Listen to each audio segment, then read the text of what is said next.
I'll come to the different types of education that was given at that time, which will cover different types of pathshalas and gurukuls at that time. So, Vedic education was one kind of education that was given. This was a study of the Vedas, and to do this, there was a special discipline, a specific discipline, and a specific pedagogy that was enforced to ensure that the students would develop their consciousness in a manner to be able to imbibe the Vedic learning.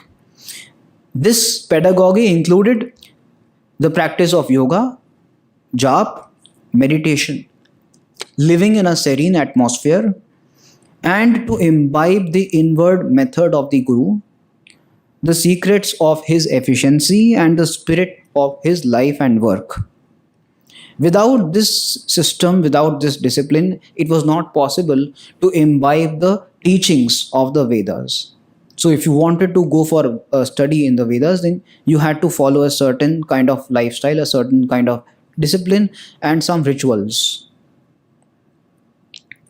The famous This is a famous step of the three series step of pedagogy: Shravan, Manan, and Nididhyasan, a series of three steps in which first you listen, and then you reflect on the words of the Guru, and then you meditate. So this is how you realize the knowledge.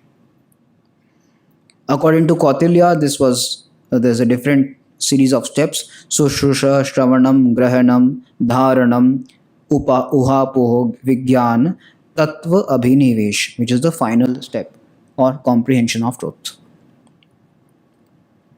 The education of Brahmins was different from the education of other people. For example, the Brahmins were taught subjects such as Veda, Itihas, Puran, lexicography, prosody, phonology, and various other things.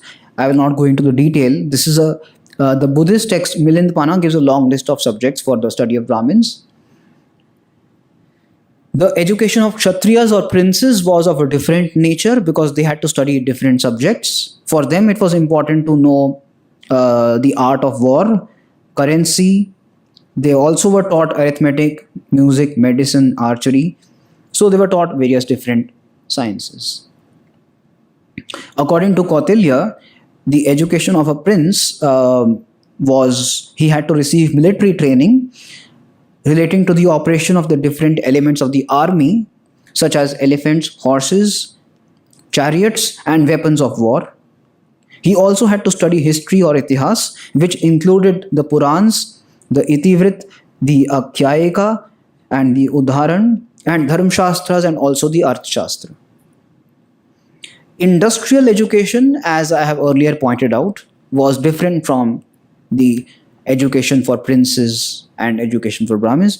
In industrial education, you had to do something which we can today call as an apprenticeship.